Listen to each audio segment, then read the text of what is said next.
Lógicamente tampoco me interesaría. Bueno. Estamos hablando efectivamente de eso.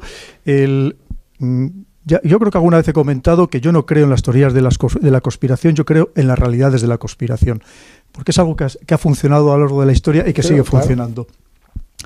Recientemente una persona en Francia, que fue uno de los principales dirigentes de la principal logia masónica en Francia, ha escrito un libro, Un escándalo total, en el que decía que la masonería, enfrentada, por cierto, con los cristianos, con los judíos y con los musulmanes, que a su vez tienen su propia pelea geopolítica mundial, está intentando imponer un nuevo modo de vida, un nuevo estilo incluso de vida familiar, de vida social, absolutamente de todo, en el mundo y especialmente en Europa. Lo decía abiertamente.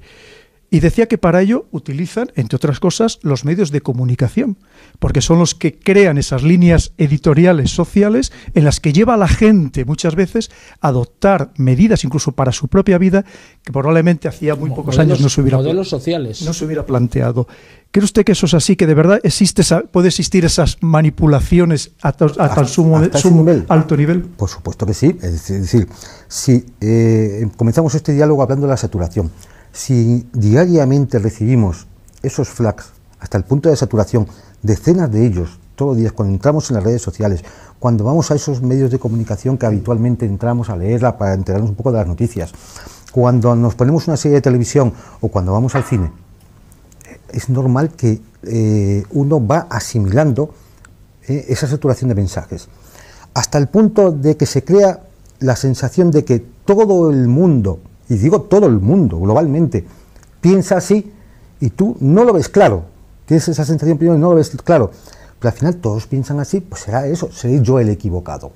En un mundo individualista, al final hay una cierta tendencia siempre a la autoinculpación. Seré que yo me estoy equivocando.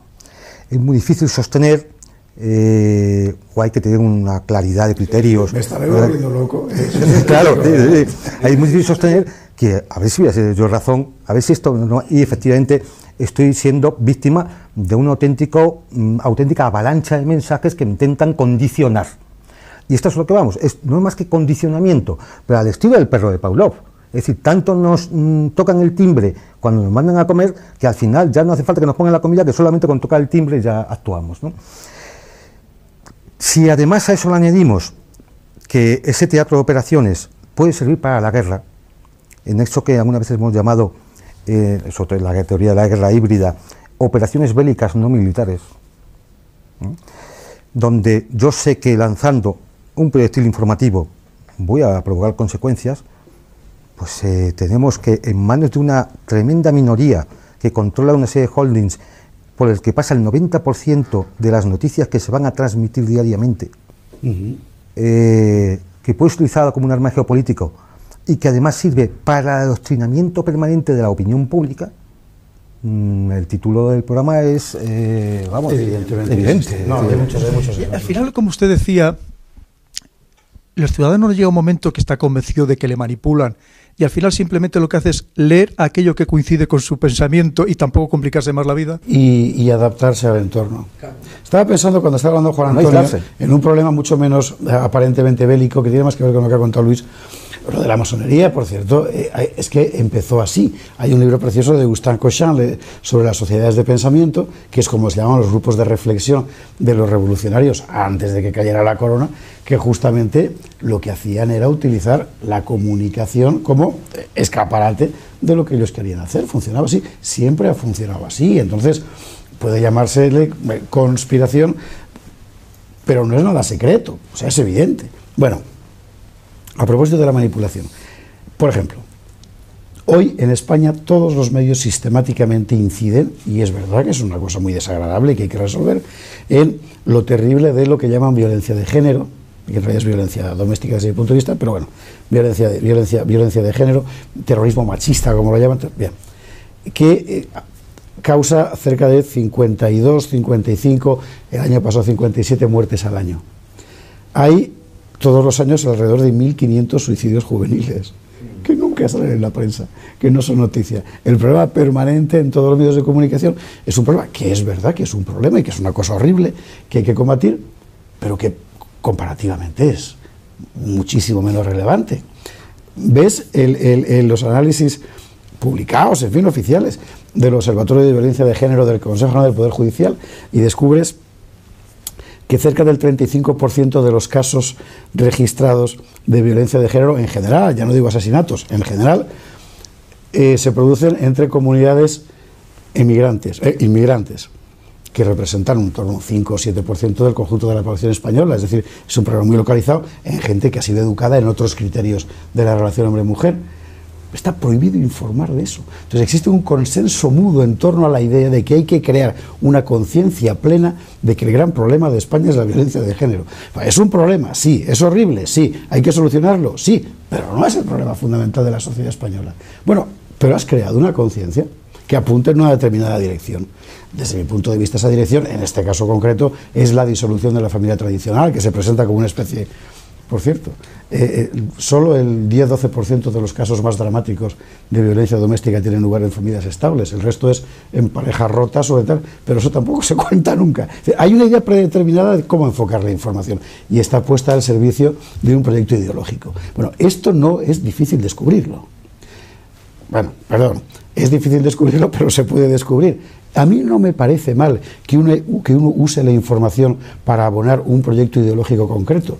Lo que me parece mal es que se oculte, que se trate de hacer pasar una interpretación de la verdad por la verdad plena, que además el que no la acepte ha de ser excluido de la comunidad, como hace, por cierto, en Madrid la ley de transexualidad recientemente aprobada. Hablando, por ejemplo, antes comentábamos siguiendo en esta línea, del conflicto en Siria e Irak.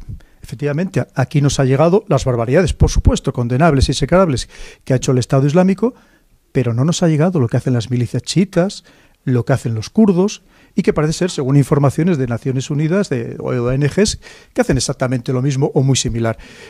Incluso, fíjese si se llega a deformar la realidad, que ahora lo último que he oído que se ha puesto de moda en las noticias es llamar al Estado Islámico banda terrorista Daesh. O sea, la banda terrorista Daesh, es decir, que es no comprender absolutamente nada, es una simplificación que probablemente tenga mucho eco mediático, que cale muy bien entre la población, pero que desde luego no es comprender absolutamente nada de lo que está pasando allí. ¿Cómo cree usted que esto se ve desde otras partes del mundo? ¿Hay sitios donde todavía tienen una idea mucho más pura o son más puros porque precisamente están menos influidos? Porque está claro que nosotros, desde que nos levantamos hasta que nos acostamos, estamos bombardeados constantemente con informaciones, que vamos a decir, tergiversadas en cualquier caso. Yo, en la parte que conozco, no creo ni que haya lugares más puros, ni que haya sitios donde se cuide más la objetividad de la información ni nada por el estilo. Simplemente están en otro lado de la trinchera de la guerra mundial mediática. El ejemplo de Siria es paradigmático porque nos enseña cómo se ha podido cambiar el discurso a lo largo del conflicto. El mismo Estado Islámico, el Frente al-Nusra, que es Al-Qaeda, y demás bandas terroristas, esto durante mucho tiempo fue la oposición al régimen dictatorial de Bashar al-Assad, apoyado por Occidente. Incluso en España hubo un congreso en Córdoba donde asistieron líderes políticos y hasta un ministro. Ahí estaban sentados lo que entonces se llamaba Estado Islámico de Irak y Levante, posteriormente Estado Islámico, posteriormente Daesh. Allí estaban sentados, a los que se les ofreció toda la ayuda del mundo, porque entonces eran la oposición siria. Claro, a medida que el conflicto se ha ido desarrollando de otra forma y que ya los intereses han cambiado, ahora es la banda terrorista Daesh, los mismos.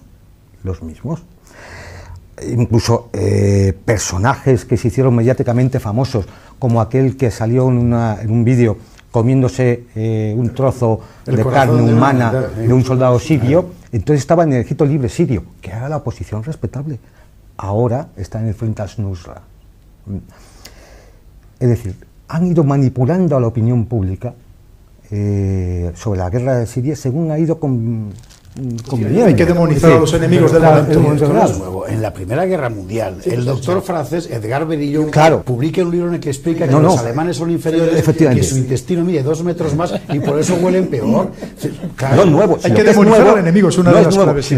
Lo que es nuevo es que de un día para otro, con la foto de un montón de niños muertos diciendo que habían sido gaseados por el ejército de Bashar al-Assad, cuando se demostró que esa foto era de otro sitio, de otra época, y no tenía nada que ver, que aquello no fue un ataque del ejército de Bashar al-Assad, y que los únicos que han utilizado armas químicas en 161 ocasiones han sido la denominada oposición siria. Bueno, las fotos falsas fueron muy habituales también en la guerra de Bosnia. Es decir, que inmediatamente se cambiaba la opinión. Luis, ¿cree usted que efectivamente una vez más, la línea editorial, esta manipulación mediática, llega incluso a asesinar socialmente a personas? Quiero decir con esto, aunque sea una palabra fuerte, que las personas que ofrezcan una visión alternativa, que quieran ver las cosas desde otra perspectiva, desde el otro lado de la trinchera o desde el otro lado de la colina que decía Lidelhar, llega un momento que llegan a ser absolutamente ninguneadas, postergadas de la sociedad, que nadie quiera relacionarse con ellos y que, por supuesto, nadie les va a llamar para dar ninguna conferencia ni para participar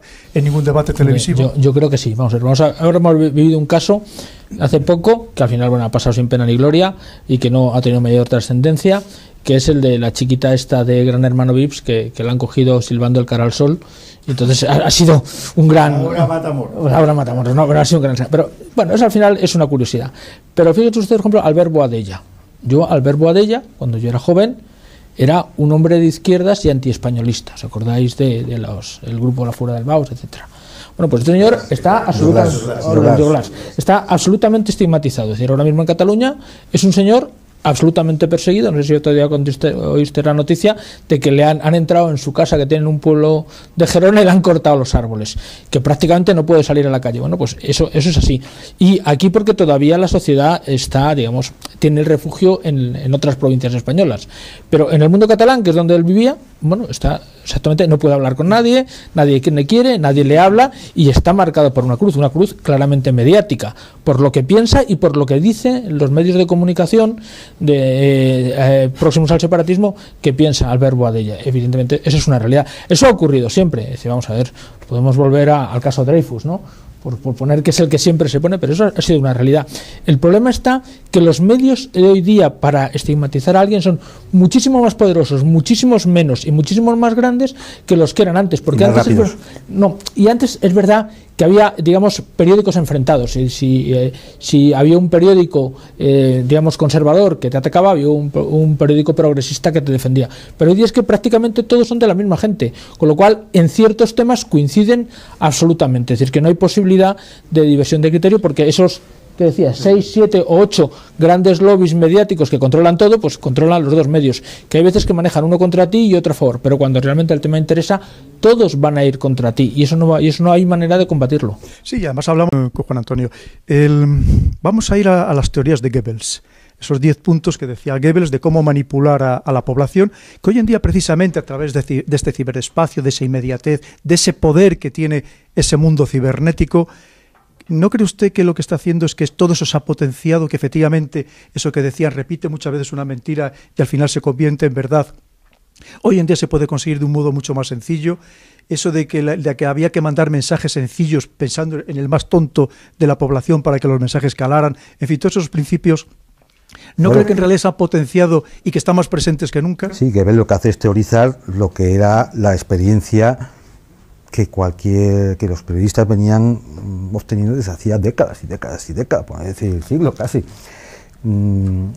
Fijémonos, por ejemplo, que paralelamente a Goebbels se produce un acontecimiento en Estados Unidos muy sonado en su época y muy curioso, que es aquella transmisión de Orson Welles sobre la Guerra de los Mundos.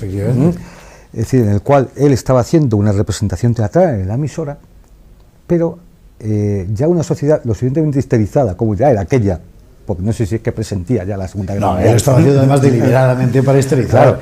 Claro. Entonces, jamás dijo esto es una representación teatral. Al final. Pero cuando ya nadie estaba escuchando, evidentemente, porque todo el mundo estaba huyendo de la invasión de los marcianos, ¿no? Claro que es verdad. Es decir, si tú unes la repetición, la sencillez, apelar a las emociones y a los sentimientos, la dramatización,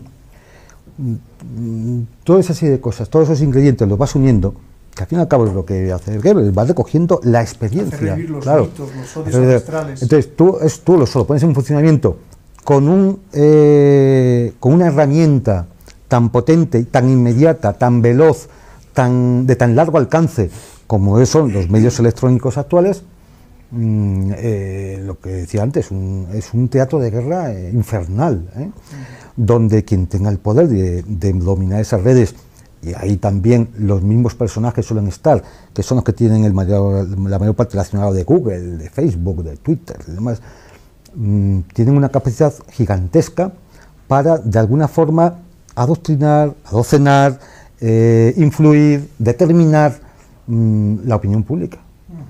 Y eso, yo por eso decía antes un poco que es el fin del periodismo, tal como lo hemos conocido siempre, porque implica un poco, el periodismo implica un poco la crítica, ¿no? Y pero la reflexión. Usted dice el fin del periodismo, yo me atrevería a decir un poco en cierto modo el fin de la libertad. Es decir, a mí como cuando fuera mía. Cuando pensábamos que éramos más libres que nunca, de repente estamos viendo en la propia Europa grandes retrocesos en la libertad. El caso de Turquía, que parece ser que el gobierno está comprando prácticamente todos los medios de comunicación audiovisual, gran parte de los medios escritos, incluso algunos países que no quiero citar, del norte y del este de Europa, que se les acusa también que la libertad de prensa empieza a estar cada vez más restringida. Incluso algunas de estas normas relacionadas con el endurecimiento de las medidas antiterroristas o antiyihadistas que están reduciendo la libertad para hablar y para expresarse con naturalidad, como debería ser propio de un sistema democrático. ¿No cree usted que estamos retrocediendo nuestras libertades? El caso de Francia, donde el 95% de la prensa escrita vive casi exclusivamente de las subvenciones al papel que da el gobierno, razón por la cual no hay prensa.